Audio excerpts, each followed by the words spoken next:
பக்கவாதம் இல்லாத சமுதாயத்தை உருவாக்குவோம். டே 133. ஸோ ஒரு கை வேலை செய்கிறதுக்கு பார்த்தீங்கன்னா நம்ம ஸ்ட்ரெச்சிங் எப்படி பண்ணணும், ஒரு மூமெண்ட் இல்லாதவங்களுக்கு எப்படிங்கிறது சொல்லி கொடுத்தோம். அது பண்ணதுக்கப்புறம் அடுத்த எக்ஸசைஸ் என்ன பண்ணால் அடுத்த லெவலுக்கு போகும் அப்படின்னு பார்த்தீங்கன்னா, ஸ்ட்ரெச்சிங் வந்து ஒரு தெரபிஸ்டோட சப்போர்ட்டில் பண்ணோம்.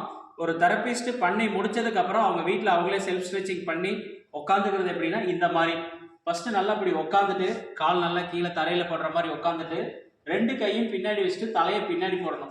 இப்படி தலையை போடும்போது பார்த்தீங்கன்னா கவனிக்க வேண்டிய விஷயம் என்னன்னு பார்த்தீங்கன்னா, இந்த ஷோல்டர் ரெண்டும் சமமாக இருக்க மாதிரி பார்த்துக்கணும். ஒன்று. ரெண்டாவது, இங்கே பார்த்தீங்கன்னா இந்த ஷோல்டரு, எல்போ, ரிஸ்ட்டு, ஃபிங்கர்ஸ் எல்லாமே ஸ்ட்ரைட்டாக இருக்க மாதிரி பார்த்துக்கணும். இந்த மாதிரி உட்காந்துட்டு ஒரு நாளைக்கு காலையில், மத்தியானம், சாயந்தரம் 3 நேரம் பண்ணோம் அப்படின்னா டிஃபார்மிட்டி வராமல் பாதுகாத்துக்க முடியும். ஸ்ட்ரெச்சிங் வரும்போது பார்த்தீங்கன்னா அது அடுத்த லெவலுக்கு போகிறதுக்கு ஈஸியாக இருக்க மாதிரி இருக்கும்.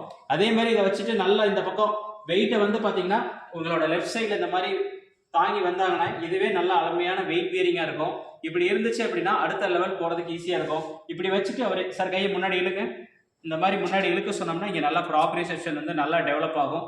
இந்த மாதிரி பண்ணதுக்கப்புறம் பார்த்தீங்கன்னா இந்த இடத்துல பிளட் சர்க்குலேஷன் நல்லா ஈஸியாகிடும். கையை பார்த்தீங்கன்னா ரொம்ப ஈஸியாக சாஃப்டாக ஆரம்பிச்சிடும். ஃபஸ்ட்டு பார்த்தீங்கன்னா இந்த மாதிரி நல்லா ஸ்ட்ரெச் பண்ணி மூமெண்ட்டை கொஞ்சம் நல்லா கை விரலை கொஞ்சம் ரிலீஸ் பண்ணிவிட்டு அதுக்கப்புறம் பார்த்தீங்கன்னா இதை பிடிச்சிட்டு இந்த மாதிரி டிஸ்டல் எக்ஸ்பெக்டில் பிடிச்சிட்டு இங்கே பார்த்தீங்கன்னா ப்ராக்சிமல் இங்கே ஸ்டெபிலைஸ் பண்ணிவிட்டு இந்த மாதிரி வச்சிட வேண்டியதான். இந்த மாதிரி வச்சுட்டு அவங்கள வந்து வெயிட் எவ்வளோ கொடுக்குறாங்களோ இந்த பக்கம் என் பக்கம் சைன் சார் சாஞ்சிட்டு அதே மாதிரி ரெண்டு பக்கமும் தலை பின்னாடி போடுங்க சார். ரெண்டு கை வச்சுட்டு இந்த மாதிரி சிம்பிளாக வச்சுக்கிட்டாங்கன்னா போதும். ஃபர்ஸ்ட் எடுத்துனே இது பண்ணுறதுக்கு சிரமமாக இருக்கும். ஒரு 3 to 4 weeks 6 weeks கூட சிரமமாக இருக்கும். இப்போ இவருக்கே பார்த்தீங்கன்னா இந்த அளவுக்கு கொண்டு வரதுக்கு 2 months பண்ணி தான் இந்த அளவுக்கு கொண்டு வந்திருக்கோம். இதில் ஏதாவது சேலஞ்சஸ் இருக்குது, யாருக்காவது சிரமமாக இருந்துச்சு அப்படின்னா கமெண்ட் பாக்ஸில் சொல்லுங்கள். அதுக்கு என்ன சொல்லலாங்கிறத பார்ப்போம். தேங்க்யூ.